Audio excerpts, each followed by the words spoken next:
여러분 반갑습니다. 최기양입니다. 오늘 제가 소개할 책은 나폴레온 힐의 인생 수업이라는 책입니다.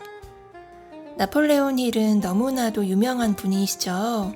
모르시는 분이 거의 없을 정도로 세계적으로 유명한 성공학의 연구자이자 작가입니다.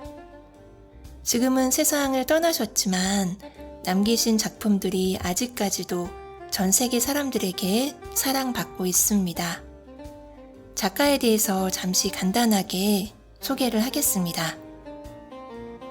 나폴레온 힐이 세상을 떠난 지 이미 반세기가 흘렀지만 그는 여전히 자기 개발과 성공학의 아이콘으로 통한다.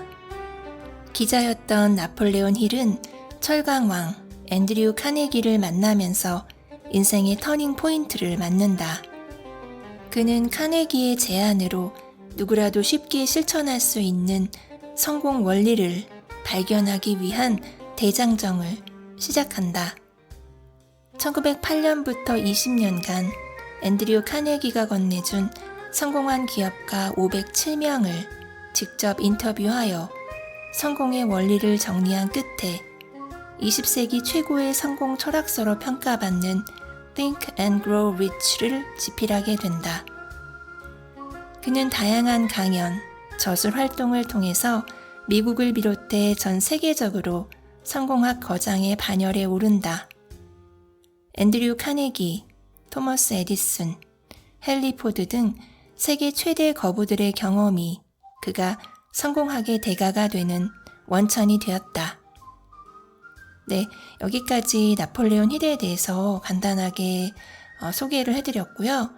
성공한 기업가 507명을 직접 만나서 인터뷰하고 그 내용을 정리하는 작업이 정말 만만치 않았을 텐데 그 끈기와 노력만 봐도 정말 대단하신 분이 아니었나 하는 생각을 해봅니다. 이 책은 레슨 1부터 52까지 소제목으로 구성되어 있는데 이 중에서 제가 읽으면서 가슴에 새기고 싶은 7개의 레슨을 골라봤습니다. 여러분들께 지금부터 들려드리겠습니다.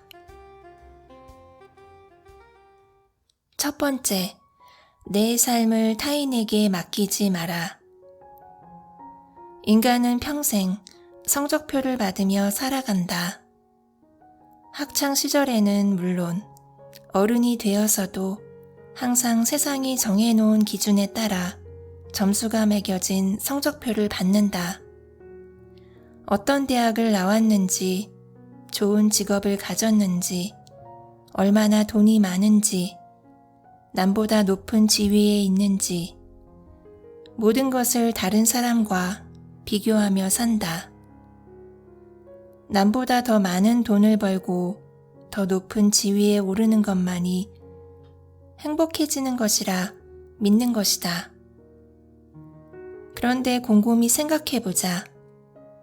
사람들의 고민과 괴로움은 다른 사람과 나를 비교하는 데서 비롯되는 경우가 대부분이다.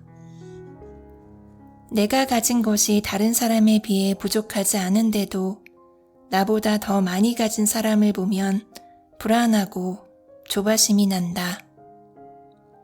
이런 사람들은 자신이 살고 싶은 대로 살지 못하고 남이 보기에 그럴싸한 인생을 사는 데만 집중한다.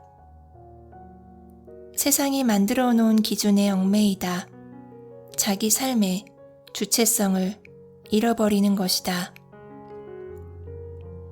그렇다면 어떻게 해야 내 삶의 주인답게 주체적으로 살 수 있을까? 나폴레온 힐은 욕심, 질투, 열등감을 버리고 스스로에 대한 믿음을 가져야 한다고 말한다. 모든 사람의 삶이 다를 수밖에 없다는 것을 인정하고 자기 자신의 모습을 있는 그대로 받아들이면 스스로에 대한 믿음이 생긴다. 다른 사람과의 비교는 질투와 열등감을 낳고 욕심으로 번져나간다. 욕심이 마음을 지배하고 있는데 어떻게 자기 삶에 만족할 수 있고 주인의식을 가질 수 있겠는가? 주위를 한번 둘러보자. 당신은 이미 많은 것을 가지고 있다. 무슨 일이 있어도 나를 믿고 지지해줄 가족이 있고, 지치고 힘들 때 위로와 용기가 되어줄 친구가 있다. 가지지 못한 것에 대한 조바심을 버리면 내 삶의 주인이 누구인지 분명해진다. 그러면 자신이 진짜 원하는 것이 무엇인지, 무엇을 위해 살아야 하는지 확신이 생긴다.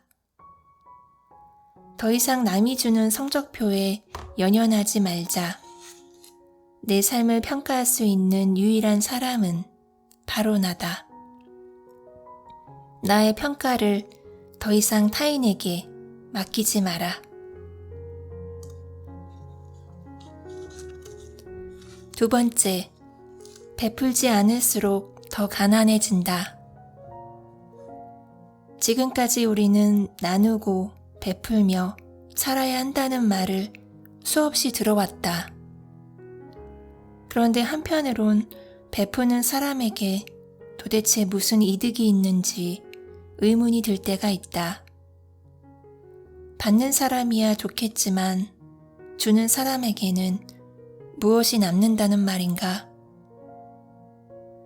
나폴레온 힐은 그에 대한 답으로 이렇게 말했다. 꽃을 건네준 사람의 손에는 그 향기가 남아있다. 내가 선의를 베풀수록 나의 품성이 선함으로 채워지고 내 주변에 선한 사람들이 머물게 된다. 우리는 가진 것을 베풀면서 오히려 더 많은 것을 얻는다. 세상에는 다른 사람을 위해 헌신하고 자신이 얻은 기회를 나누고자 하는 이들이 있다. 우리가 잘 아는 유명한 사회적 지도자들도 있지만 보이지 않는 곳에서 힘쓰는 사람도 많다. 그들은 보상을 바라고 행동하지는 않는다. 오로지 나눔을 실천함으로써 마음이 기쁨과 만족감으로 채워지면 충분하다고 생각한다. 우리는 베품이 꼭 물질적인 것만이 아니라는 사실을 알아야 한다. 따뜻한 말 한마디, 선한 눈빛, 환한 미소, 그리고 작은 친절만으로도 충분하다. 이러한 작은 베품은 내 안에서 좋은 에너지가 되어 결국 나를 행복하게 만든다. 그러니 타인을 위한 베품에 인색하지 말자.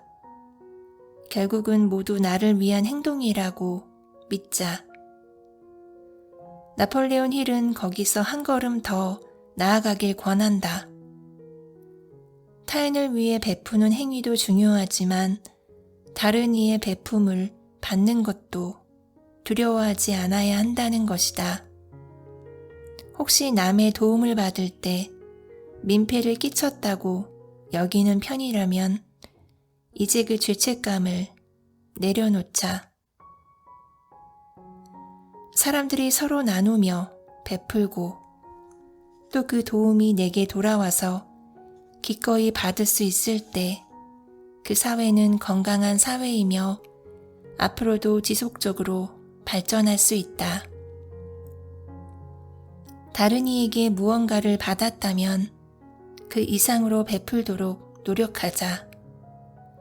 아무것도 베풀지 않으면 시간이 지나 결국 아무도 곁에 남아있지 않게 되고 그로 인해 오히려 가난한 삶을 살게 된다. 반대로 내가 가진 것 중 하나를 베풀면 그것은 2배, 3배로 늘어나 반드시 나에게 다시 돌아온다. 이는 삶이 우리에게 주는 선물이다. 세 번째, 휴식을 게을리하면 더 큰 시간을 낭비하게 된다. 시간은 인간에게 주어진 가장 귀중한 재산이므로 현명하게 사용해야 한다. 우리는 하루에 약 8시간을 수면에, 8시간을 일하는데 나머지 8시간을 여가를 비롯한 개인적인 활동을 하는 시간으로 사용한다. 나폴레온 힐은 이 중에서 개인 활동에 쓰이는 8시간이 가장 중요하다고 이야기한다. 이 시간들이 모여 미래의 삶이 결정되기 때문이다. 에너지를 발산하기 위해서는 개인 시간을 활용해 에너지가 다 떨어지기 전에 충전해야만 한다.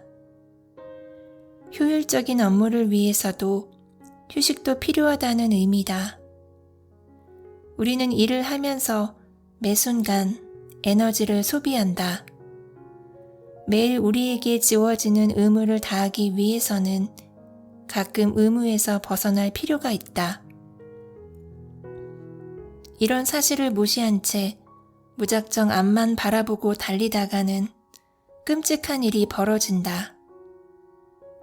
무조건 일하는 시간만 늘려 창의력과 생각하는 힘을 짓밟다 보면 그 끝엔 극심한 스트레스로 인해 무기력증에 빠지는 번아웃이 기다리고 있다. 번아웃 상태가 오면 자아의 일부를 잃어버리게 되어 자신이 지금 무엇을 하고 있는지 모르게 되고 그로 인해 정신적 고통을 겪게 된다.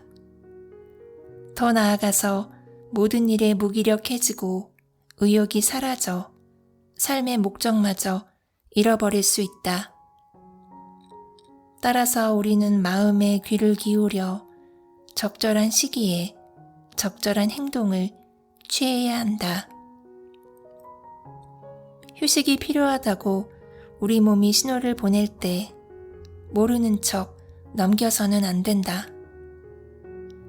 사람은 에너지를 충전하는 시간이 반드시 필요하다. 삶의 질을 높이는 충분한 수면이나 맛있는 음식을 먹는 등의 기분 좋은 휴식은 목표를 향해 나아가는 여정에 꼭 필요한 연료가 되어주기 때문이다. 앞으로 나아가기 위해서는 휴식뿐 아니라 삶에 작은 변화를 주는 것도 중요하다. 같은 일을 계속 반복하다 보면 내면의 에너지가 쉽게 고갈된다. 이 또한 번아웃이 찾아오는 원인이다. 제풀에 지쳐 나가 떨어지지 않으려면 일상에 변화를 주는 새롭고 흥미로운 무언가를 찾아 상상력을 자극해야 한다. 그렇게 찾은 흥미거리는 일상의 활력을 되찾고 내일을 살아갈 힘을 준다. 활력이 되는 요소는 사람마다 모두 다르다. 누군가에게는 짧은 산책이고 어떤 이에게는 친구와의 저녁 식사가 될 수 있다. 또 다른 사람은 책을 읽거나 반려동물과 보내는 시간을 좋아할 수도 있다. 일상에 지쳐 쓰러지지 않으려면 이렇게 긴장을 풀고 기분을 전환하여 스스로를 돌보는 시간이 필요하다. 지금 당신의 몸과 마음의 에너지는 충분한가? 혹시 충전할 여유도 없이 다 쏟아놓은 상태는 아닌가? 지금 당장 마음이 하는 이야기에 귀를 기울이자. 자신에게 어떤 선물이 필요한지 마음에 대고 질문하라. 스스로를 위한 시간을 충분히 즐기며 당신의 삶에 기분 좋은 변화를 주도록 하자. 당신에게는 그럴 만한 자격이 있다. 뒤쫓아오는 불안감과 자책감을 던져버리고 마음의 여유를 가져라. 남들이 뭐라고 해도 절대 당신의 행복과 여유를 포기하지 마라. 자신을 위해 사용하는 시간은 낭비가 아니다. 미래를 위한 가장 훌륭한 투자이다. 당신에게 무언가가 필요할 때 그 무언가를 위한 시간을 반드시 가져라. 네 번째, 가장 큰 실패는 자신감을 잃는 것이다. 자신감은 상황 대처 능력을 결정짓는 중요한 역할을 한다. 같은 일을 처리하는데도 자신감이 있을 때와 없을 때의 결과는 완전히 다르다. 자신감이 있으면 상황을 긍정적으로 바라보게 되어 문제를 해결하려는 의지가 강해진다. 그러나 자신감이 없으면 해낼 수 있다는 가능성조차 스스로 차단해버린다. 중요한 일을 앞두고 자신감이 바닥치는 경험을 한 번쯤 했을 것이다. 스스로가 미숙하고 부족하다고 느끼는 사람은 자신이 경쟁에서 뒤처졌으며 옆에서 함께 달리는 경쟁자가 훨씬 뛰어난 자질을 갖췄다고 생각한다. 스스로를 향한 믿음과 해낼 수 있다는 의지는 귀중한 자산이다. 이러한 믿음을 한번 잃어버리면 회복하기까지는 시간이 꽤 걸린다. 물론 필요한 순간에 마음속 깊은 곳에서 자신감을 이끌어내기란 여간 쉽지 않다. 하지만 자신감은 우리의 의지로 회복할 수 있다. 주어진 환경이나 조건이 열악하더라도 우리는 스스로의 가능성을 믿어야 한다. 실패는 정해진 운명이 아니라는 사실을 기억하자. 그렇다면 자신감을 얻기 위해서는 어떻게 해야 할까? 우선 자기 다짐을 반복해야 한다. 나폴레온 힐은 강한 다짐을 통해 자신감 넘치는 모습을 평소 자신의 자세로 만들라고 조언했다. 이렇게 긍정적 사고가 습관이 되어 잠재의식에 깊숙이 뿌리내리면 언제든지 자신감이 떨어지지 않도록 스스로의 감정을 조절할 수 있다. 자신감을 키우는 또 다른 방법은 어떤 일을 하든 자신 있게 행동하는 것이다. 처음엔 어색할 수 있다. 하지만 연습을 하다 보면 금세 익숙해질 것이다. 작은 일부터 자신 있게 행동하면 큰 일이 닥쳤을 때도 크게 당황하지 않을 수 있다. 과거의 어려운 문제를 해결한 경험을 떠올리면 새로운 일을 할 때도 어렵지 않게 시작할 수 있는 것처럼 말이다. 오늘부터 당장 자신감 훈련을 시작하자.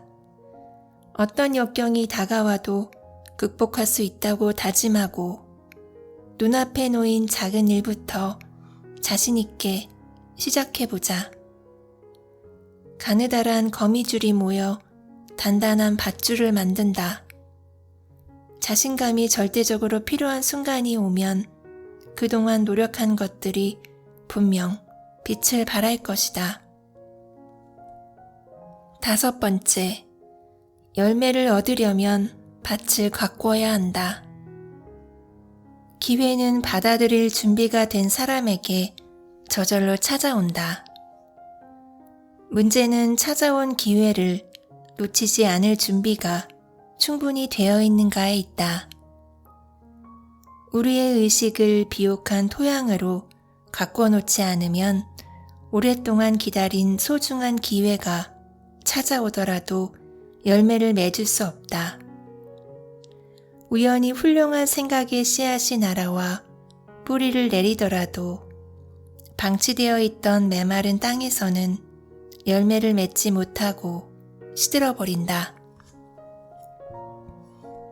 반일이 돌아가는 원리를 생각하면 최선의 결과를 얻기 위해 준비하고 행동할 이유를 쉽게 이해할 수 있다. 제대로 관리하지 않은 밭은 잡초가 제멋대로 자라나서 과일이나 채소를 수확하기 힘들다.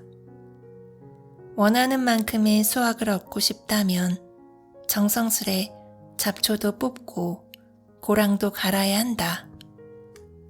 마찬가지로 목표를 이루기 위해서도 정성과 노력이 필요하다. 마음에 피어나는 비관적 생각을 떨쳐내고 시간과 에너지를 충분히 들여야만 원하는 목표에 다가갈 수 있다. 우리는 농부가 밭에서 잡초를 뽑고 물과 거름을 주듯 끊임없이 목표를 관리해야 한다. 차근차근 목표를 향하는 과정을 반복하다 보면 좋은 결과가 따를 것이다. 아무런 계획과 준비 없이 마구잡이로 뿌린 씨앗이 새싹을 틔우고 열매를 맺는 경우는 드물다.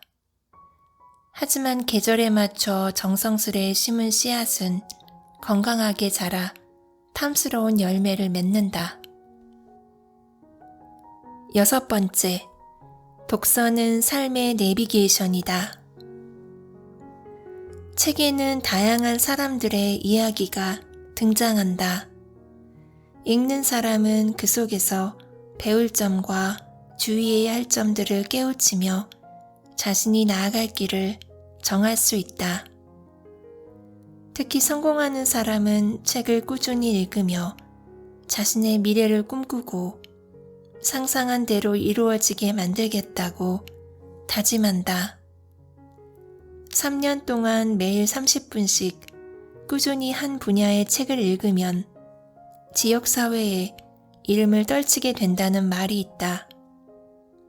여기에 2년을 더해 5년 동안 매일 30분씩 같은 분야의 책을 읽으면 온 나라의 이름을 떨치게 된다. 여기에 또 2년을 더해 7년 동안 매일 30분씩 같은 분야의 책을 읽으면 세계적인 전문가 반열에 오를 것이다. 지나친 과장이라고 생각되는가?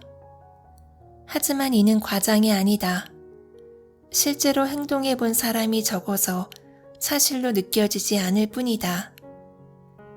매일 꾸준히 30분씩 독서를 하는 사람은 전체 인구 중 약 2%에 불과하다. 게다가 자신이 어느 분야에서 1인자가 되고 싶은지를 확실히 알고 꿈을 향해 나아가는 사람도 극소수에 불과하다. 도전하지 않으면 이룰 수 있는 것이 아무것도 없다는 말이 있다. 애초에 도전하는 사람이 없어서 성공하는 사람도 없는 거라면 당신이 도전해보자. 지금부터 독서 계획을 짜고 실천해보라. 하루에 한 장 읽기부터 시작해도 좋다. 독서 습관이 몸에 배면 자연스레 읽는 양이 늘어난다. 중요한 것은 매일 조금씩이라도 꾸준히 읽는 것이다. 독서 습관은 하루아침에 쌓이지 않는다. 따로 시간이 없다면 이동시간, 휴식시간 등 틈나는 대로 책을 읽자. 혹여 점심시간에 다른 사람들과 함께 어울리지 않고 독서를 하면 혼자 튀어 보이지 않을까 걱정이 되는가? 두려워하지 마라. 더 나은 삶을 살고 싶다면 남들과 다른 길도 갈 줄 알아야 한다. 만약 책을 읽어도 머리에 남는 내용이 없다면 인상 깊은 구절, 마음에 드는 문장을 필사해보자. 거기에 자신의 의견을 추가로 작성하는 방법도 좋다. 독후감이나 서평처럼 따로 기록을 해두면 나중에 생각 정리가 필요할 때 든든한 자산이 되어준다. 독서 이력이 차곡차곡 쌓일수록 신념이 단단해지고 꿈에 그리던 모습이 눈앞에 펼쳐질 것이다. 7번째, 가장 끈기 있는 사람이 가장 크게 이룬다. 말로만 하는 다짐은 아무런 변화를 이끌어내지 못한다. 중요한 것은 다짐한 바를 실천했는가, 그것도 바로 오늘 실천했는가 하는 점이다. 오늘 해야만 하는 행동을 미뤘다가는 의지가 느슨해져 내일도 모레도 미루게 될 확률이 높다. 오늘 우리가 한 행동이 앞으로 자신의 인생에 어떤 결과를 가져올지 곰곰이 생각해 보길 바란다. 하루쯤 대충 살아도 상관없다고 생각하는 사람도 있겠지만 목표가 있을 때는 1분 1초를 소중하게 사용해야 한다. 스스로 지금이 쉬어갈 때가 아니라는 판단이 든다면 오늘 하루를 성실하게 보낼 필요가 있다. 주어진 하루를 잘 보내고 싶다면 지금부터 당신이 중요하게 여기는 가치를 찾아 실천하라. 우정이 중요한 사람은 적극적으로 나서서 친구를 사귀어라. 금전적 부를 원하는 사람은 수입을 어떻게 관리하고 있는지 되돌아보라. 건강이 중요한 사람은 식단을 관리하고 자신에게 맞는 운동을 해라. 단 내일로 미루지 말고 오늘 당장 시작하라. 계획을 하고 행동하기로 마음 먹었다면 의지를 갖고 바로 실천해야 한다. 미루다 보면 그 일을 안 해도 되는 이유를 찾으며 합리화하게 된다. 더군다나 내 의지가 아닌 타인에게 등 떠밀려 시작한 일은 절대 오래가지 못한다. 놀랍게도 인생에서 큰 목표를 이룬 사람은 가장 똑똑한 사람이 아니라 가장 끈기 있는 사람이다. 그리고 끈기는 미루지 않고 계획을 원활히 실천했을 때 의지와 함께 더욱 강해진다. 그러니 목표한 일을 끝까지 마치기 위해서라도 오늘 바로 당신의 힘으로 계획을 실천하라. 우리의 미래는 오늘의 한 걸음에서 시작한다. 네, 여러분, 여기까지 나폴레온 힐의 인생 수업 제가 간추려서 읽어드렸습니다. 어떻게 오늘도 재미있게 들으셨는지 그리고 또 여러분들께 도움이 많이 되었는지 궁금합니다. 다음에도 또 더 재미있고 좋은 책으로 여러분 찾아뵙겠습니다. 지금까지 책이양이었습니다.